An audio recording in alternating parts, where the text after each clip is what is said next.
welcome number 4, Noel Coleman.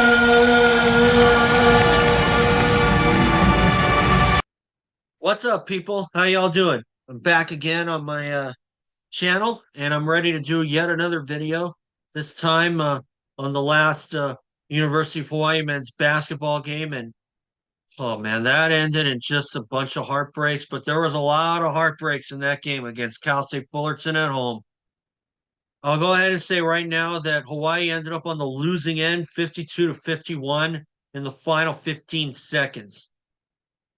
I took a little time to do this video because I was still pretty upset with how that game turned out. And I do think that Fullerton got away with murder in that one because they had that in your face defense.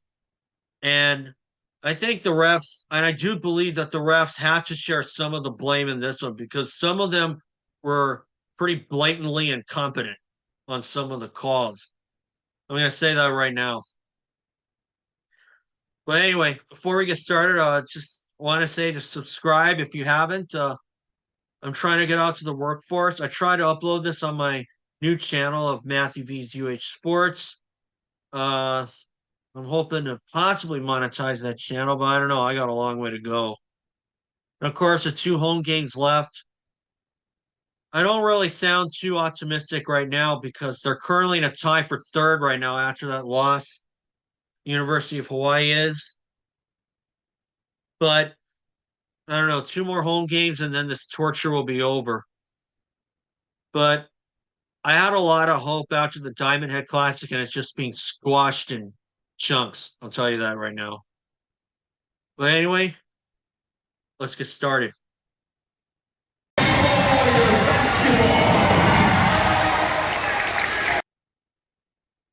Okay, Cal State Fullerton. I was really, really looking for Hawaii to come out with a lot of fire and such, a lot of fire and determination to be able to make up for what happened on the road when UH fell to them in overtime despite 22 turnovers committed. And although UH did better overall with only 14, 11 of those came in the first half. And that first half was just downright disastrous. UH started out hot with 2 straight triples from, I believe, Kamaka, Hepa, and Noel, Coleman. And after that, they only made 2 baskets from that point on, ultimately being held to just 4 field goals made and a season low 15 points scored after the first half. And Fullerton took pretty much a double lead into that second half, and UH wound up down 31-15. But the fact that we only made 4 field goals in the first half is a telltale sign that something is really, really, really wrong with this team. That's always been ever since the first game. It's or not like the first or like the first game really. It's been like a case of good half, bad half, and a lot of the times UH has to play catch up, and then they end up winning or losing by and they end up losing by a little bit, or they win by the skin of their teeth, or somehow they manage to pull out some wins that are by convincing margins, or after they've come from behind. And tonight was one of those games where they had to come from behind after that dreadful first half with four field goals made and 11 turnovers committed. And really, to do that against a team like Fullerton is totally inexcusable. And as far as a grade goes, I would have to give them a C because that was a game where UH really could have won and should have won. But the fact that they missed so many shots in the first half was totally inexcusable. They were 4 for 24 in that first half. And but I also did mention that the referees had to share some of the blame too I was not lying at all. And I'll tell you why. Because I do believe that Cal State Fullerton got away with it. They kind of abused their defense and got away with it. They had this in-your-face defense, and really that just kind of really frustrates the other team and forces them to rely on the three-point shot. And I'm not going to lie to you, that kind of defense should be banned from the sport of basketball because it's a real injustice. And when you're held to no field goals, when you're held to that low amount of field goals in a half, that's an injustice. And when you're held to no free throws in a half, that's an injustice, even if you're the opposing team. And there are times where the opposing team, and sometimes that's been us, where we've been held to 0 free throws all game long. But I do believe that the officials had to share some of the blame because they just let Fullerton play with that kind of defense. And also, sometimes when you fight fire with fire, it doesn't work out. And I even got some B-roll here that I took with my phone. I even got a shot that UH's Cody Williams put up, which was a missed three-pointer. And I do think that Fullerton got away with the goaltending.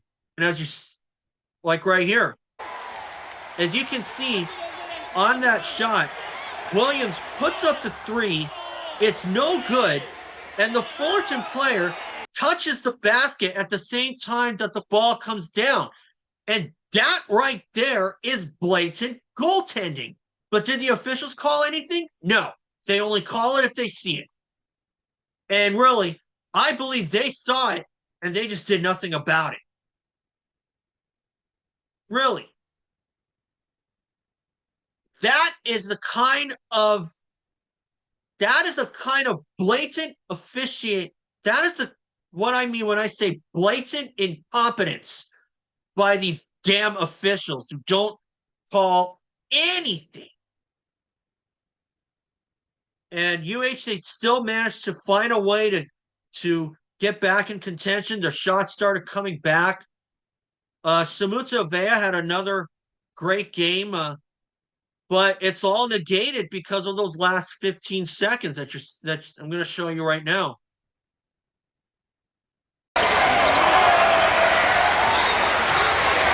Yeah.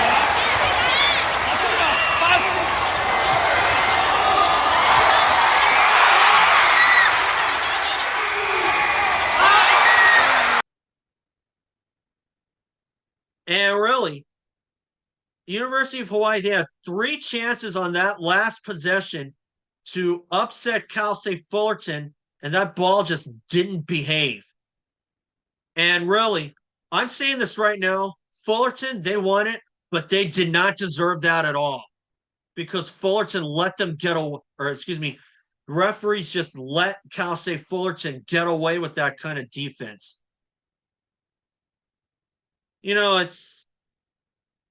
I could go on and on about why I feel that we should really have lawyers in basketball, but that's not going to help anything. I mean, fortunately, it didn't hurt us as bad as it could have. UH is still tied for 3rd in conference play. I do believe that, but that was a game that I really do think that we should have won, and I really thought they were going, and I expected them to win.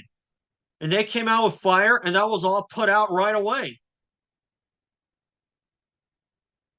And because of the incompetence of the officials and the fact that the Big West is a conference that's scratched for cash, and really, I think it's about time that we found more competent officials and not just guys that just make calls whenever they see it. Because that's the kind of thing that can really anger you, especially when they put on a big show, when UH has to really scrap and claw back. But they kind of shot themselves in the foot with the first half with only 4 buckets made. And quite often when you score less than 5 field goals in a half, you're not going to win that game overall. But still, they demonstrated their resilience. That was good. But the fact that they had 11 turnovers committed and 4 buckets made in that first half is not going to go unnoticed to anybody, myself included. And still, I do believe Cal State Fullerton got away with it. Which solidifies in my mind that they did not deserve this win. But whatever. Season's winding down. UH has got to think of something to put a complete 40 minutes together. But I'm not going to lie. I thought they did that already at UC Riverside. But really, I really hope that UH can figure something out because Beon Riley wasn't available due to a lower leg injury.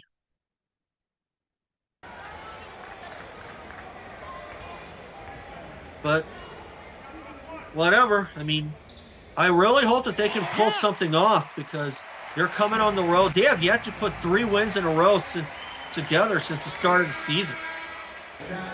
And that's bad news, especially with the conference season winding down and the tournament around the corner.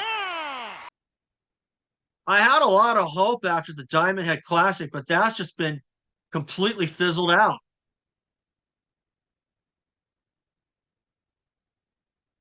But still, I do believe the officials have to share some blame here on why UH did not win this game. And despite winning the second half by 14,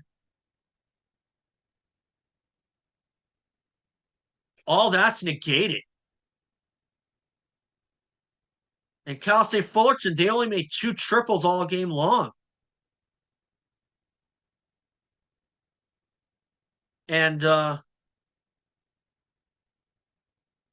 the fact that UH just found a way to get back in it, they did so with their resilience. And of course, Kamaka Hepa with 4 fouls, but he also led the way with 16 points. And Samuta Avea, a monster game with 17 rebounds and 12 points. But still, all that's moot because of that terrible first half.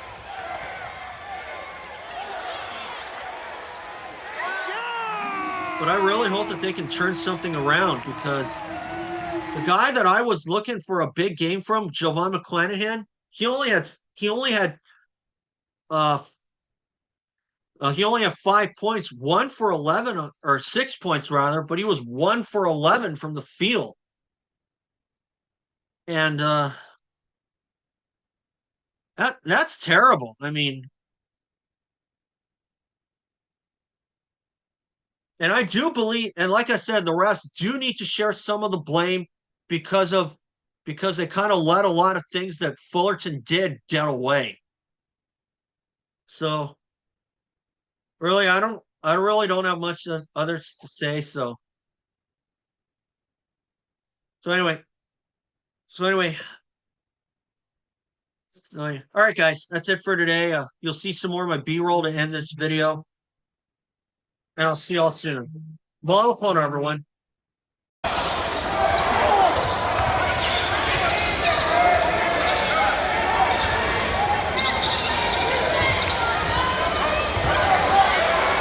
Hepa, yeah!